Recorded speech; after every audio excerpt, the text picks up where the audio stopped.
Bonjour à tous, ravi de vous retrouver dans Smart Job, votre rendez-vous emploi RH, c'est tous les jours, du lundi au vendredi, débat, analyse, expertise et vos rubriques habituelles évidemment. Bien dans son job aujourd'hui, focus sur le harcèlement au travail, mais dans le secteur de la fonction publique, on va revenir avec Camille Puech, directeur général de Cali Social, sur une étude passionnante et qui va permettre de distinguer le privé du public en termes de harcèlement au travail. Le livre de Smart Job, facile, petit guide pratique pour réussir l'inclusion en entreprise. Son auteur, Yeni Gors, elle est directrice de l'association Vivre et Travailler Autrement. Elle est notre invitée. Le cercle RH et le cercle des experts. Oh, que l'actualité est riche. Réforme des retraites, la tension monte. Assurance chômage avec ce rétro-pédalage du gouvernement sur ce fameux décret du 23 décembre. Et puis on parlera de ce service national universel. Le président de la République accélère. On en parlera avec les experts de Smart Job. Fenêtre sur l'emploi, l'embellie du marché de l'emploi. Stop ou encore pour 2023. Focus avec Julien Breuil, qui est le directeur des relations entreprises au groupe EDC Business School. Voilà le programme, tout de suite, c'est bien dans son job.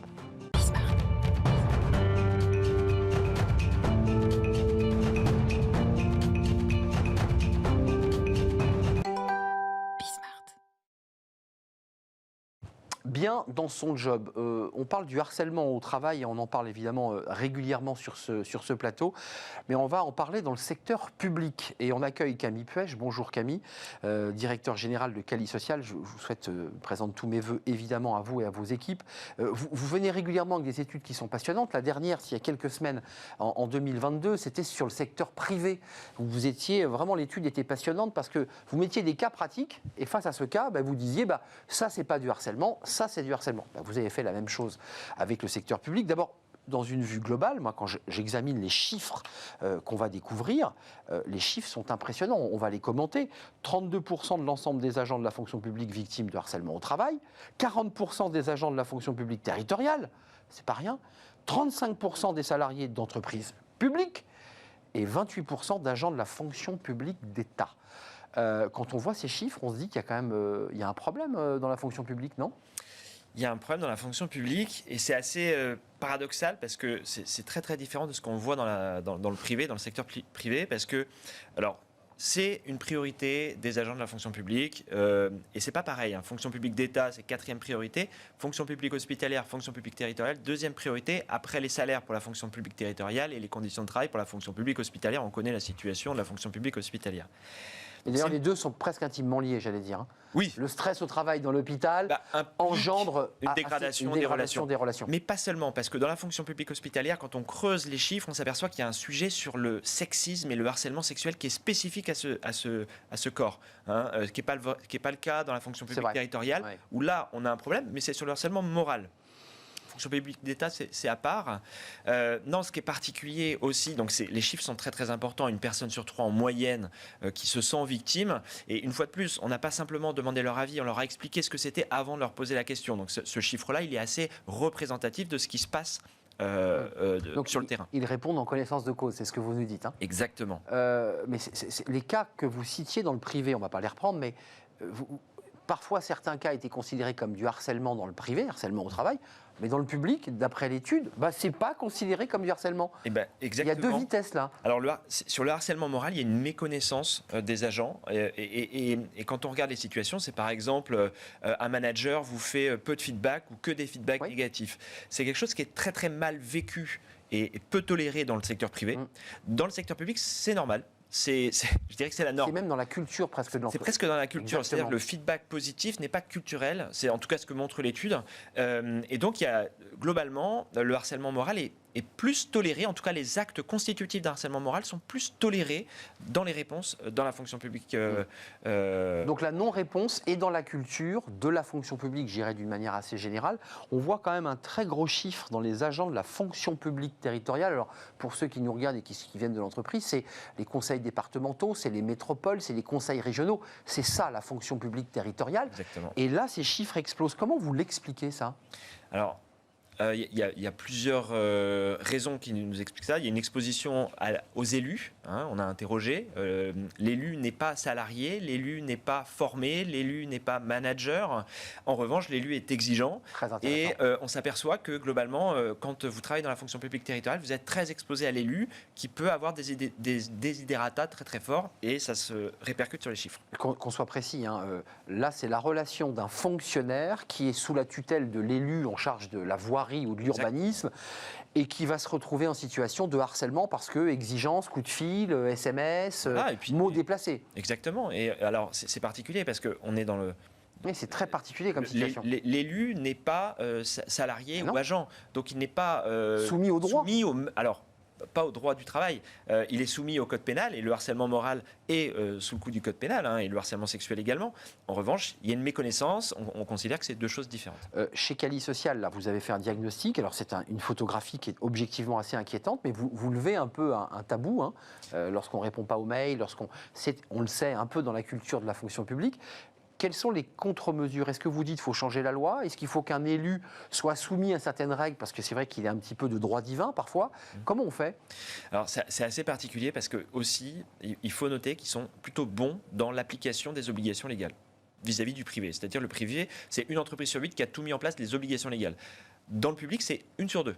Donc parfait, ils sont parfaits. Alors c'est presque. Sauf que quand on constate qu'est-ce qui se passe quand vous êtes témoin, est-ce que vous avez remonté l'information? Oui, c'est plutôt bien remonté. En revanche, quelles sont les réactions des directions face à une situation remontée? L'absence d'action, la mauvaise réaction et l'absence de sanction. C'est-à-dire, je remonte, on ne réagit pas, ou alors je remonte, on réagit mal, on réagit mal dans le privé, c'est 4 fois sur 10, dans le public, c'est 7 fois sur 10. Et quand une situation est confirmée de harcèlement moral ou sexuel, on a 9 fois sur 10 absence de sanctions à l'égard de l'auteur. Et ce qu'on ne retrouve pas du tout dans le privé, où là, il y a des sanctions qui sont prises, il n'y a pas de problème. Mais vous qui observez finalement, qui avez un pied à travers vos études et vos clients, j'imagine, dans le privé et dans le public, on a souvent tendance à croire que le public est le bon élève qui respecte les règles. Là, vous nous faites un portrait très inversé. On dit souvent que l'entreprise ne respecte pas les règles, mais on voit qu'il y a plus d'exigences des salariés du privé que finalement d'exigences ou de réactions dans le public. En fait, l'entreprise ne respecte pas la consigne, mais l'entreprise applique certaines méthodes qui sont plutôt vertueuses. Ou très bureaucratiques. Et dans le public, en fait, on applique la consigne, mais le sens n'est pas mis en œuvre. Et c'est ce qu'on constate, c'est-à-dire qu'ils sont très bons dans l'application des obligations. En revanche, dans l'usage de l'outil, il n'y a pas de réaction. Et c'est ça qui est particulièrement alertant, et parce que vous dites oui, le minimum serait de mettre les obligations légales, mais en fait elles sont déjà en place. Mais elles ne sont pas utilisées, elles ne sont pas appliquées. Avant de nous quitter, Cali Social, c'est l'accompagnement pour les salariés en difficulté, psychologique, directement. Comment vous les touchez, les collectivités? Vous allez les voir, vous leur posez le dossier sur la table et vous leur dites, voilà, on vous aide? Oui, alors... Pour être cash. Alors, une fois de plus, il y a la particularité des marchés publics. Le marché public, c'est cahier des charges, on répond au cahier des charges. Donc, notre capacité de conseil est limitée, à la différence des entreprises privées. Voilà. Alors, dans le public, on nous sollicite préalablement, qu'est-ce qu'il faut faire, etc. Mais néanmoins, c'est plus normé, donc tout prend plus de temps. Plus compliqué à faire. Ouais. C'est plus compliqué à faire et à changer les cultures. Et le besoin du public, c'est vraiment un besoin culturel, parce que les outils sont là, mais ils ne sont pas utilisés ou ils sont mal utilisés, c'est ça qui est dommage. Donc, c'est ce que vous nous dites en creux, il y a quand même des cultures culturelles de la fonction publique, dans la transmission d'informations, les échanges hiérarchiques. Il y a aussi des lignes hiérarchiques très fortes dans la fonction publique. Exactement. Il y a un bouquin qui est formidable, Reinventing Organization, de Frédéric Laloux, qui parle de la fonction publique organisée comme les religions, avec des statuts très imposés. Et ça, c'est très néfaste sur les sujets de harcèlement moral et de harcèlement sexuel, on le constate. Et quand vous dites statut, c'est catégorie A, B, C, D, ingénieur au sommet de la pyramide, avec des évolutions de carrière différentes. Et comment dirais-je, des positions d'autorité immuables par rapport aux catégories. Oui, j'évoquais de droit divin. J'exagérais un peu, mais j'étais peut-être pas loin de la vérité. Il y a cette notion de une catégorie A a raison par rapport à une catégorie B. C'est moins vrai dans le privé. Et le B aura raison sur la catégorie D, évidemment. Merci Camille Puech de nous avoir éclairé. Ces études sont à la fois édifiantes et passionnantes. Réalisées par Cali Social, vous en êtes le directeur général. Allez donc jeter un œil si vous êtes dans la fonction publique. Ça avait été remis d'ailleurs à l'occasion du congrès des maires, sur lequel d'ailleurs Bismart était intervenu à travers des émissions spéciales. Merci de nous avoir rendu visite. Tout de suite, c'est le livre de Smart Job et on accueille son auteur. S'appelle Facile. Est-ce que c'est si facile d'ailleurs ? Le livre de Smart Job, facile, petit guide pratique pour réussir l'inclusion en entreprise, édition Télémac. Et on accueille Yeni Gors. Ravi de vous accueillir, Yeni, de vous réaccueillir. Vous êtes déjà venue sur notre plateau. Directrice de l'association Vivre et Travailler Autrement, auteur de ce livre.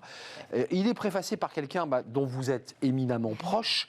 Je vais revenir à Jean-François Dufresne. L'aventure Andros, parce que c'est important de demander à l'auteur d'où il vient et comment il en est arrivé là.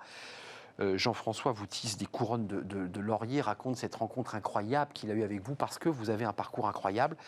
Elle n'est pas toujours facile, elle est têtue, susceptible, elle s'énerve parfois, elle a du caractère. C'est ça qui vous définit dans l'engagement que vous avez dans Vivre et Travailler Autrement. Vous étiez RSE chez Andros. Oui, tout à fait. Et ça bascule. Comment ça bascule ? Je pense que c'est grâce aux personnes elles-mêmes, les personnes autistes que nous accompagnons, puisque ça a été, ce que je raconte en fait dans le livre, c'est que ça a été un énorme chamboulement, vraiment la bascule, on en est vraiment là. Parce que, un choc pour vous ? Oui, un choc. Un choc avec tout l'effet du choc, justement, au début, la crainte, le rejet, et puis petit à petit, le cheminement. Donc, oui, ça a été une aventure et vraiment quelque chose de bouleversant parce que le handicap, en général, et du coup l'autisme d'autant plus, était quelque chose d'inconnu, totalement inconnu pour moi. J'avais eu cette chance-là avant l'aventure Andros et Vivre et Travailler Autrement. Et du coup, pour moi, prendre autant d'informations, autant de choses, autant de sensibilité, autant d'humanité d'un coup, et puis de prendre conscience de la situation de ces personnes-là à l'époque, c'est violent. Oui. Je m'appelle Yeni et si étonnant que ça puisse paraître, j'ai décidé de mettre en avant mon parcours, je vous cite, pour montrer à quel point il est banal.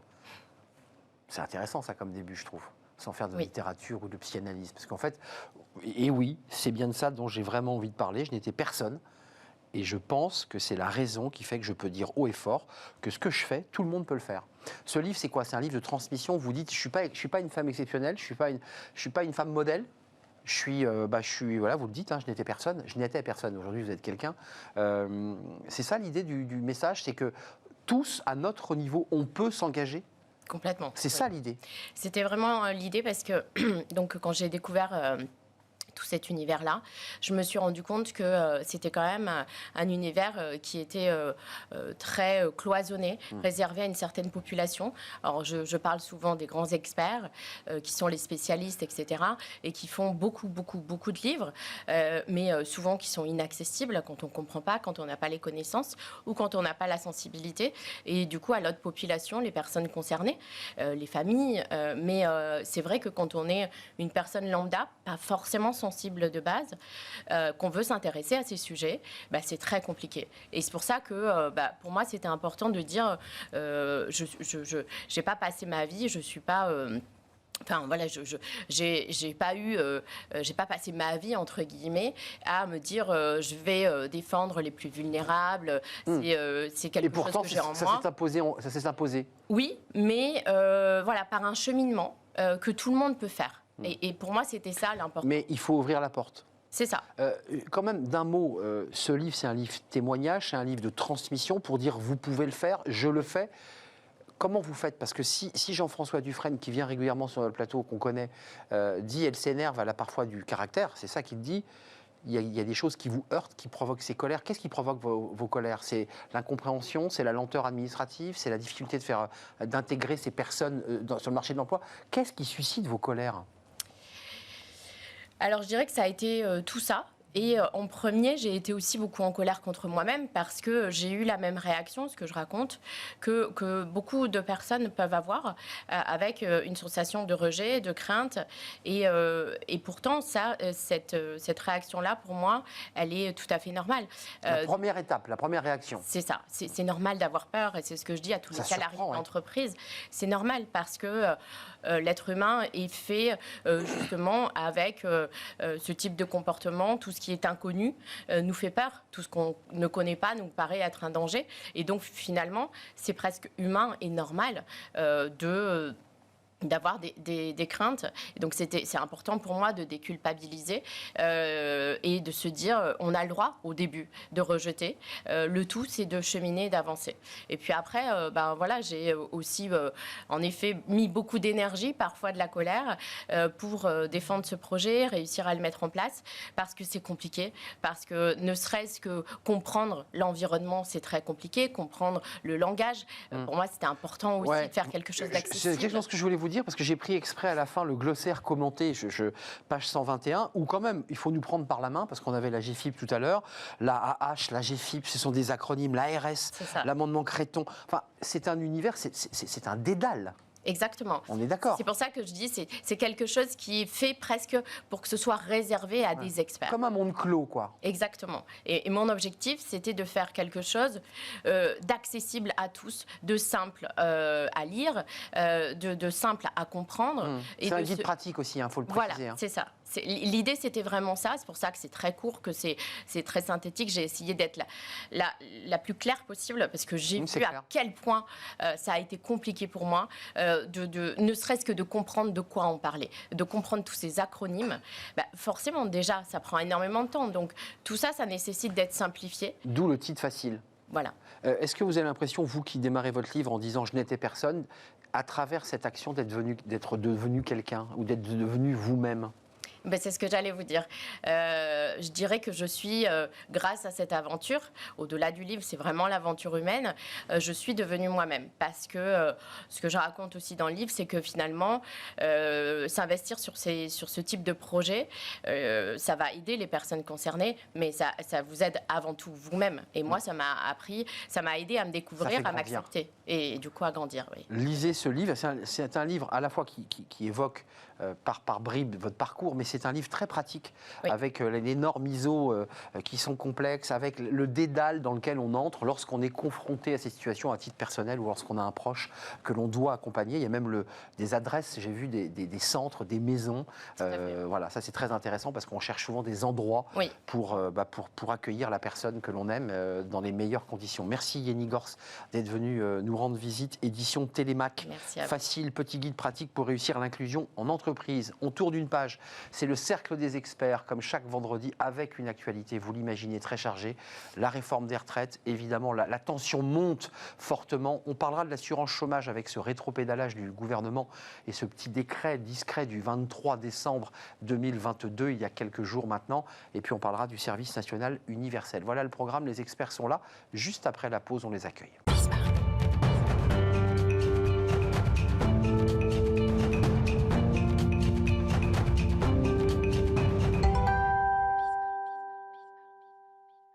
Le cercle RH avec les experts de Smart Job, comme chaque vendredi. Oh, que l'actualité est chargée. Les retraites, la tension monte. On va parler de l'assurance chômage avec ces fameux décrets passés nuitamment le 23 décembre, qui ont été d'ailleurs depuis retirés. Et avec l'État d'ailleurs qui va reprendre en main tout ça, avec le Parlement qui va décider. Ça, c'est intéressant. Et puis, si on a le temps, j'espère qu'on aura le temps, le service national universel. Le président Macron accélère sur ce service national universel. À mes côtés, Jean-Christophe Sibéras. Bonjour Jean-Christophe, président de Newbridge. Merci d'avoir répondu à notre invitation. Jean-Claude Beaujour est à vos côtés. Bonjour Jean-Claude, avocat international en droit des affaires, spécialiste des États-Unis par ailleurs. Et puis Sylvain Bersinger qui entre dans le cercle très fermé des experts de Smart Job. Vous êtes économiste chez Asteres avec des notes extrêmement détaillées de conjoncture qui sont assez passionnantes à lire d'ailleurs. Et auteur d'un livre, Les entrepreneuses de légende, livre très documenté d'ailleurs chez Henrik Bay, c'est l'éditeur. Commençons par les retraites. On peut rentrer de mille manières dans ce débat des retraites, sur le plan technique, sur le plan, je dirais, presque technocratique. Est-ce que vous êtes inquiet de la manière dont les choses sont en train de s'engager ? 10 janvier prochain, on connaîtra le contenu ou les grands cadres. 23 janvier, Conseil des ministres. Qui dit Conseil des ministres, dit projet de loi, dit un texte et un débat au Parlement, et au milieu des syndicats qui disent non. Est-ce qu'on est entré dans une phase dangereuse ? Qu'est-ce que vous en pensez, Jean-Christophe Sibéras, sur un sujet dont on nous dit qu'il est essentiel, vital de réformer ? Alors, c'est un sujet essentiel, puis c'est aussi un sujet politiquement essentiel dans le contexte politique d'aujourd'hui où il n'y a pas de majorité. Et donc, la question, en fait, politique, c'est aussi une dimension importante, c'est de trouver une majorité pour ce gouvernement et ce président, puisqu'il n'en a pas, on l'a vu en juin. Et donc, la question des retraites, c'est peut-être l'occasion de construire une majorité pour le reste. Alors ça, c'est le volet politique. Ça, c'est le volet politique. Sur le fond, parce que techniquement, ou pas alors sur le fond, mais je laisserai peut-être les économistes s'exprimer sur la question des déficits, ouais. Etc.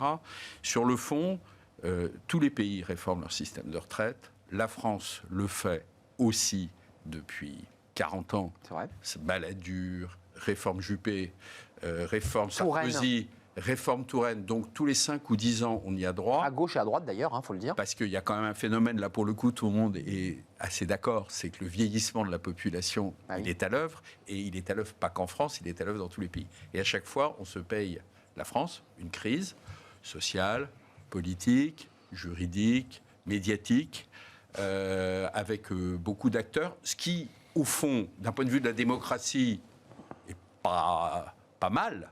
On cause, on échange. Enfin, dans le contexte dans lequel on est, non, mais passe, hein. Ce que je veux dire par là, c'est que le contexte ne peut pas être un bypassage du débat démocratique. On est d'accord. Une société où on ne cause pas, on n'échange pas des arguments, on n'essaie pas de trouver des terrains d'entente, c'est toujours la crise. Mais ça, c'est le système français.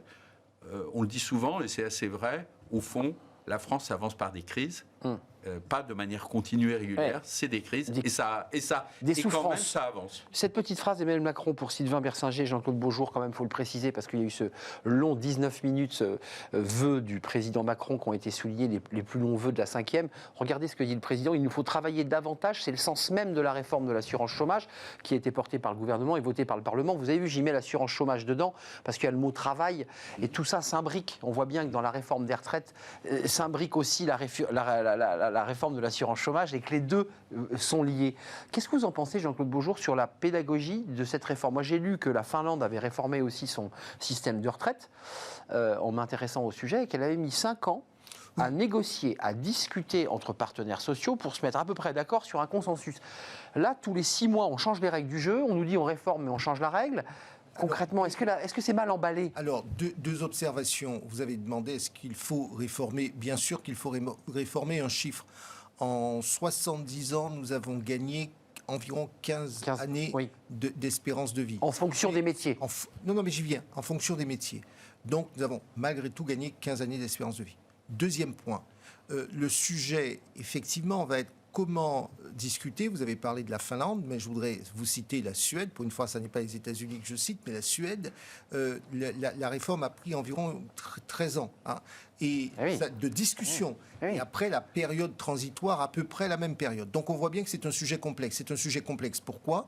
Parce que tout d'abord, c'est vrai qu'on se focalise beaucoup sur l'âge, alors qu'il faudrait peut-être beaucoup plus parler du nombre d'annuités, parce qu'il est évident qu'en fonction... Le gouvernement va plutôt vers ça, visiblement. En fonction, c'est une nuance à apporter. La deuxième chose, et nous sommes des sociodémocrates, nous avons une profonde culture humaine, il est évident que lorsque vous travaillez sur les chantiers depuis l'âge de 16 ans, ça n'est pas la même chose, et d'ailleurs les chiffres le montrent, que lorsqu'on est brillant journaliste, comme vous l'êtes en termes de pénibilité. Je ne peux pas dire.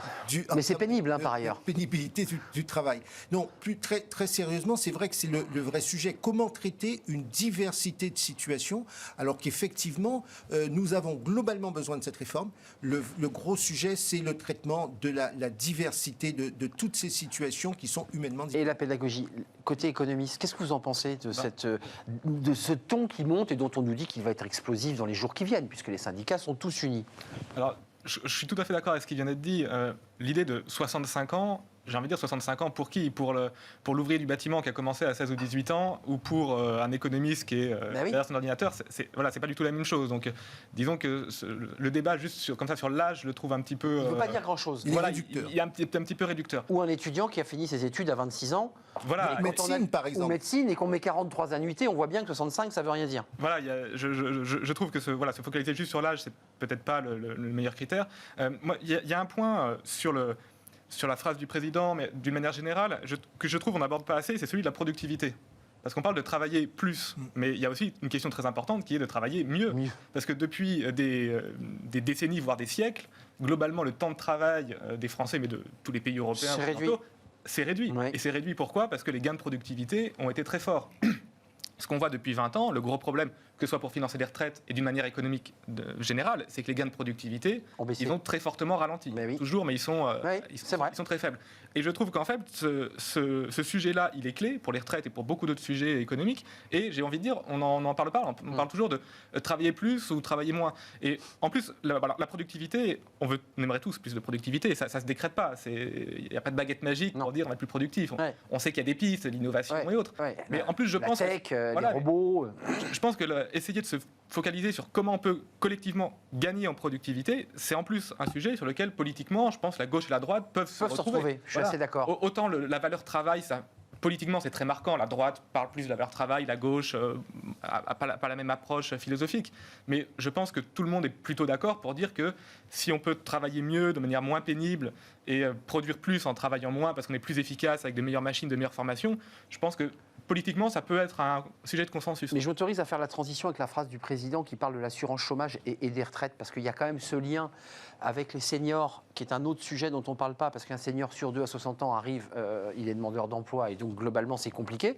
Il y a quand même ce recul du gouvernement avec ce décret du 23 où il avait été évoqué la possibilité de réduire de 40% la durée d'indemnisation dès lors que le chômage passait sous la barre des 6, c'est-à-dire qu'on atteignait la notion de plein emploi, qui est située à 5,5. Je parle sous le contrôle d'un économiste, mais c'est ça l'idée. On ne sait pas trop, mais grosso modo, c'est ce qu'on dit. Voilà. Concrètement, on va vers quoi, là, dans la manière dont les Français vont regarder le travail? Parce que c'est la question que pose le président. Il dit, il faut travailler plus, il faut relever les manches, il faut prendre les emplois vacants, parce que globalement, vous ne les prenez pas suffisamment. Il prend le sujet du bon côté, là? Je dirais presque d'un point de vue presque philosophique, quoi. Il se passe qu'en France, quand les salariés sont seniors, âgés, ils partent.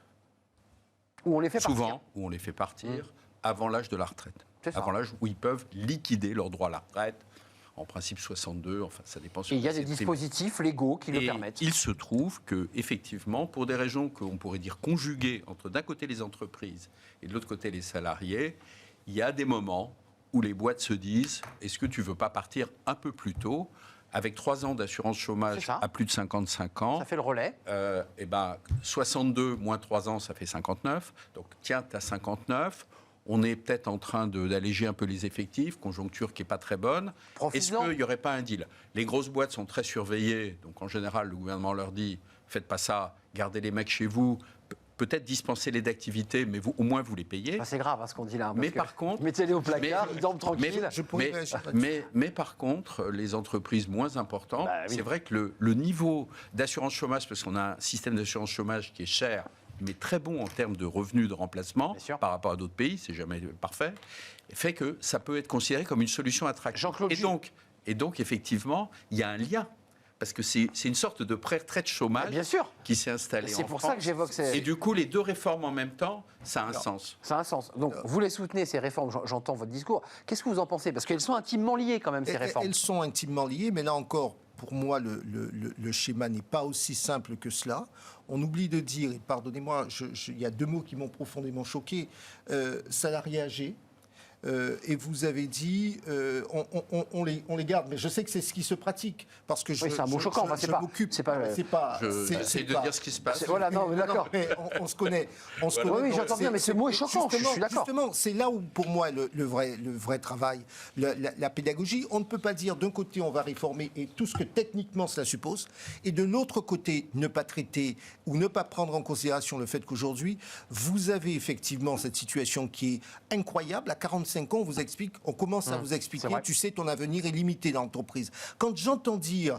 il y a un entretien obligatoire des DRH quand on a 45 salarié, ans. Non, mais moi je trouve ça, et vous connaissez ma position là-dessus, je trouve que dire un salarié âgé, alors que précisément l'espérance de vie est de 80 ou 85 ans, qu'on soit homme ou femme, quand on dit à quelqu'un de 55 ans vous êtes âgé, et qu'on vient dans le même temps dire on va réformer les retraites, c'est un peu incohérent. Là, il y a une incohérence. En outre, Moi, je rencontre énormément de mes clients qui sont, pour un certain nombre, des dirigeants d'entreprise, des cadres dirigeants, secteur public ou secteur privé, parfois des cadres supérieurs, qui sont en souffrance. Parce qu'effectivement, à partir de 45 ans, on commence à être sur la pente glissante, et là, à 50 ans, il y en a qui ont dit « reste chez toi ». J'ajoute que dans certains métiers, c'est un vrai sujet, et comment ne pas aborder l'accompagnement dans la carrière? C'est pour ça que je me refuse au mot « senior ». Je ne sais pas ce que c'est que les seniors. Pourtant, tout le monde l'utilise.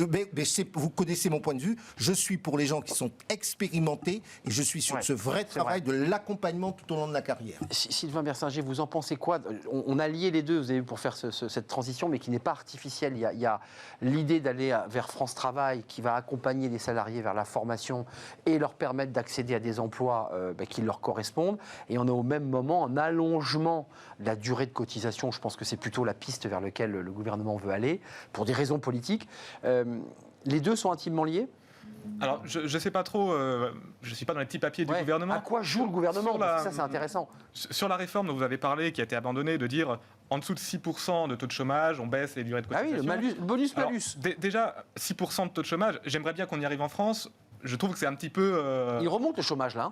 Oui, alors, là, il remonte légèrement. Alors là, on est à 7 et des poussières. On est en gros sur un plus bas depuis une trentaine d'années. Hein. On est au bas, là. Voilà, on est au bas, avec une conjoncture qui est quand même assez dégradée. Très franchement, je pense que 6%, de toute façon, c'était un petit peu... C'est un doux rêve. Oui, enfin, on aimerait bien, mais je ne comprends pas trop cette idée de dire si on arrive en dessous de 6%, voilà ce qui se passe, puisque de toute façon, il est peu probable, malheureusement, qu'on arrive en dessous de 6%. Oui, et puis avec les défaillances qu'on entend, là, les entreprises qui battent de l'aile, on a plutôt le sentiment que ça peut remonter. Oui, alors, 2022 a été très bon sur le marché de l'emploi. Rien à dire. Mais effectivement, sur la 2023, on sent que ça va être un peu plus compliqué. Mais avant de nous quitter, vous l'avez bien vu, on n'aura pas le temps de parler du service national universel. Je voudrais vous entendre quand même sur... On est dans des débats techniques, finalement, avec allongement de la durée de vie, des salariés qu'on libère trop tôt. Le contexte est quand même pas bon pour faire ce genre de réforme. Alors vous allez me dire, Jean-Christophe, c'est jamais le bon moment de faire une réforme des retraites. Je le concède, mais là quand même, on est dans une inflation qu'on nous annonce encore montante jusqu'en mars à minimum, dans un contexte de tension internationale. C'est bien le bon moment, comme ça, de remettre le pays comme ça dans la rue? Oui, il y a effectivement... qui soulignait l'importance d'une démocratie vivante. Il n'y a jamais de bon moment. Le facteur temps dans une discussion, c'est toujours... Aujourd'hui, tout le monde dit que ça va être à l'été 2023, mais peut-être que dans les discussions, il peut y avoir des curseurs sur les moments qui peuvent jouer. Là, avant de rentrer dans la phase chaude, si je puis dire, à partir du 10 janvier, ça va être très chaud. Ah oui, là, ça va être chaud. Tout le monde monte ses muscles, si je puis dire. Et chacun fait des efforts. C'est normal, c'est le théâtre, la théâtrologie à la française, ou la commedia della française. Du mouvement social. On affiche des positions dures et fermes. Après, on l'a vu sur le décret assurance chômage, plutôt le projet de décret. Puisqu'il était retiré. Où on l'a vu sur le débat 65-64 trimestres, on voit bien qu'il y a des curseurs qui jouent. Les LR donnent un peu aussi leur musique. L'idée, c'est d'aller chercher les 60 LR. Hein. On a envie d'avoir notre mot à dire là-dedans et de mettre notre grain de sel. Donc, ce qu'on voit bien, c'est que... les LR qui militaient pour la retraite à 65, il faut le rappeler. Mais c'est comme toujours, mais c'est comme toute négociation, et là, c'est pas que le monde politique, même en entreprise, ça se passe aussi comme ça. Avant de démarrer une négociation, ou de moment le monde... On monte un peu les muscles. On monte un peu les muscles, et après, on fait jouer les curseurs. Je voulais pas vous poser la question, mais il nous reste que 2 minutes, mais on parle d'équité, mais il n'y a pas d'équité dans la réforme qui sera proposée, si j'ai bien entendu les premières sorties. Il n'y a pas de réforme fondamentale des régimes spéciaux, Jean-Claude Beaujour. Enfin, je veux dire, on est dans une réforme un peu étrange. Puis il y aura encore la clause du grand-père, là, qui va permettre que dans 43 ans, on bénéficie de la réforme. Enfin, c'est pas une réforme profonde, en plus. Moi, je pense que, et je rejoins ce qui vient d'être dit sur le fait qu'à un moment donné, alors je ne dirais pas qu'on monte les muscles, mais c'est un peu en matière de négociation et de gestion de conflit, il y a une forme de point d'ancrage. Et en fonction de cela, on évolue et c'est ce qui va se jouer. Oui, ça. D'ailleurs, pour moi, peu importe que ce soit terminé en juillet 2023 ou en octobre 2023, l'idée c'est de dire qu'il faut poser le débat. Et là, pour le coup, pas simplement technique, un vrai débat de société sur notre rapport au travail aussi. Notre rapport au travail, comment est-ce qu'on veut être considéré, la solidarité les uns à l'égard des autres, le fait qu'effectivement nous devons... c'est un régime solidaire, il faut le rappeler. Que le principe d'égalité, ça c'est un principe que nous avons sur tous les frontons nos mairies, liberté, égalité, fraternité. Égalité. Notre obsession, c'est faire de l'égalité. Or, à vouloir trop faire de l'égalité, on veut traiter tout le monde de la même manière. Et c'est là-dessus... Et ça peut pas marcher. C'est là où il nous faut prendre le temps, peut-être, de faire un peu plus de pédagogie et de concertation. Mot de la fin de Sylvain Bersinger, l'économiste, avec ses notes de conjoncture. C'est bien le bon moment de la faire, cette réforme, dans une réforme, je le redis, qui ne touche pas au dur, c'est-à-dire l'équité entre le public et le privé. Sur le bon moment, alors voilà, je ne suis pas politologue, donc je ne m'avancerai pas trop, mais moi ça fait, bon je ne suis pas très âgé, mais ça fait on va dire 15-20 ans que je m'intéresse à l'actualité.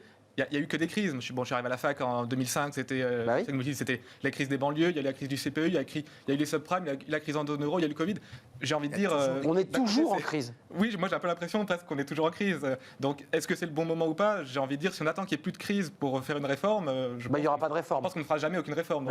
Donc est-ce que c'est le bon moment? Le fait alors c'est vrai qu'il y a une crise forte avec l'inflation, etc. Mais très probablement que dans 1 an ou 2 ou 3, il y aura une autre crise. Une autre crise. Donc Donc n'attendons pas le temps calme, la mer calme pour faire les crises, pour faire les réformes.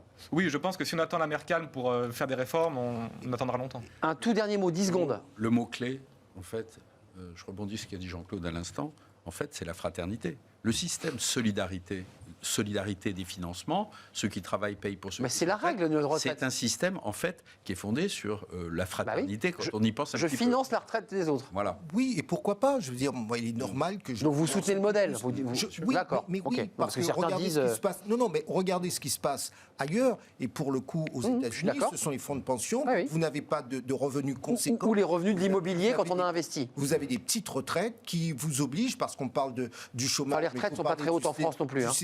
Non, mais justement, je dis, vous avez de très petites retraites par rapport au système. Et quand vous êtes à partir d'un certain âge, on est forcément un peu plus malade que lorsqu'on est jeune. Eh bien, vous voyez ce qui se passe. Donc, c'est la raison pour laquelle je crois au système de la fraternité, à ce mécanisme, un petit effort. Mais il faut surtout repenser notre société. Merci à vous trois, messieurs. Jean-Christophe Sibéras, président de Newbridge, puis je précise que vous avez été DRH de beaucoup d'entreprises, tant publiques que privées, et notamment de la NPE, qui vous donne aussi Pôle emploi. De Pôle emploi, pardon. Moi, je suis resté 20e siècle. Merci à Jean-Claude Beaujour, avocat international en droit des affaires, spécialiste de la Suède, donc depuis aujourd'hui. Et puis Sylvain Bersinger, économiste. Exactement. Économie chez Asterès. Les entrepreneuses de légende. Lisez donc ce livre si vous avez quelques journées agréables à perdre. C'est un livre passionnant. Merci à vous trois. On termine avec Fenêtre sur l'emploi. Ça va faire exactement écho à notre débat. Le marché de l'emploi, il était florissant en 2022. Stop ou encore étude avec Julien Breuil.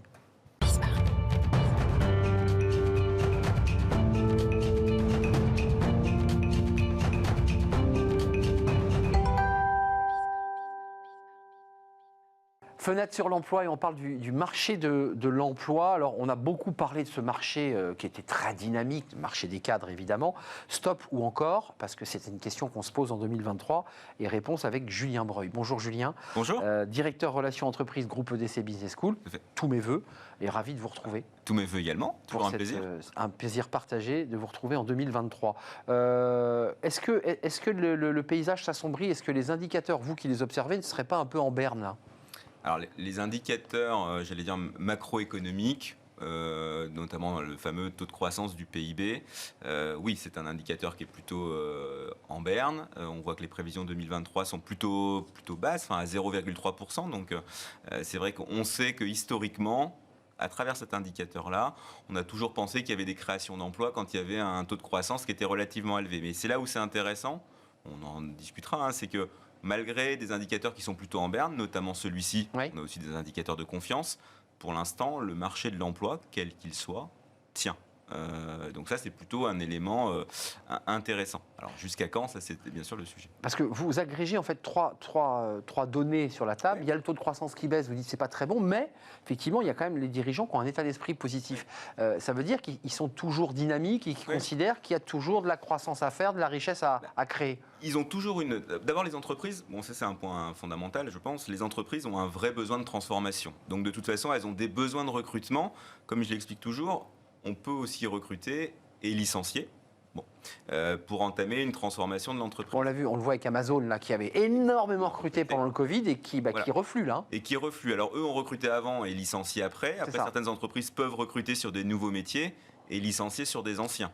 On a vu les chiffres, on peut peut-être les revoir sur le moral des chefs d'entreprise. Voilà, l'état d'esprit des dirigeants, 74 positifs, 82 inquiets quand même du prix de l'énergie.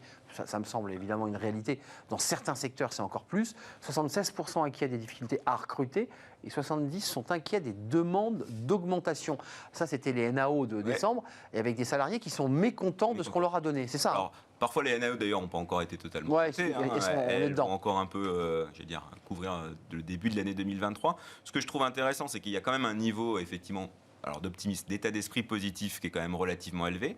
En revanche, quand même en baisse de 13 points par rapport à la dernière vague. Ça, c'est un élément. Et le deuxième élément, c'est que sur les 3 items de crainte, il y en a un qui est lié vraiment au coût, bien sûr, l'énergie. Puis il y en a 2 qui sont quand même liés, certes, un peu au coût pour les salaires, mais quand même globalement à la sphère RH. C'est-à-dire, on sait qu'on va avoir des difficultés à recruter, parce que le marché est quand même encore tendu, et on aura une problématique sur les salaires, les deux d'ailleurs étant parfois étroitement liés, parce que pour recruter, on est parfois obligé d'augmenter la rémunération pour trouver le profil équivalent qu'on avait et qui a démissionné. Faire un petit effort. Et d'ailleurs, ce qui vient faire écho à votre deuxième item, à votre deuxième analyse, c'est des recrutements qui restent élevés face aux besoins des entreprises. Ça veut dire, il y a quand même, ça va bouger, le marché bouge encore. Le marché de l'emploi bouge encore. On a quelle que soit d'ailleurs la typologie des profils. Alors, on a un niveau de mobilité des cadres qui reste élevé. On l'avait vu sur le 4e trimestre à 46%. Le niveau de mobilité, l'intention de mobilité des cadres est toujours élevée. Après, c'est le passage à l'acte qui peut être un peu compliqué. On a en parallèle de ça un marché plus pour les plus jeunes, alors qui ne sont pas encore rentrés sur le marché de l'emploi, mais c'est quand même un formidable, tremplin. C'est l'apprentissage. C'est la bonne période. Là, pour le coup, sur l'apprentissage, on voit bien que la tendance de vouloir maintenir un nombre d'apprentis élevé, elle est encore là, même si on a revu légèrement les aides. Oui, tout à fait. Elle reste quand même importante. On vise quand même 1 million d'apprentis en 2027. On est à peu près à 860 000. On voit d'ailleurs, d'après le dernier baromètre qui est sorti, je crois, aujourd'hui, pour ne pas les citer, mais de Manpower, les intentions de création nette d'emplois sont encore élevées. Ça veut dire que pour l'instant, malgré un taux de croissance qui reste assez faible, c'est peut-être la situation post-Covid, on crée de l'emploi parce qu'on a besoin de se transformer. Justement, en quelques mots, on a aussi un marché du travail, et ça ne démarre pas depuis janvier, qui est en pleine mutation, en pleine transformation.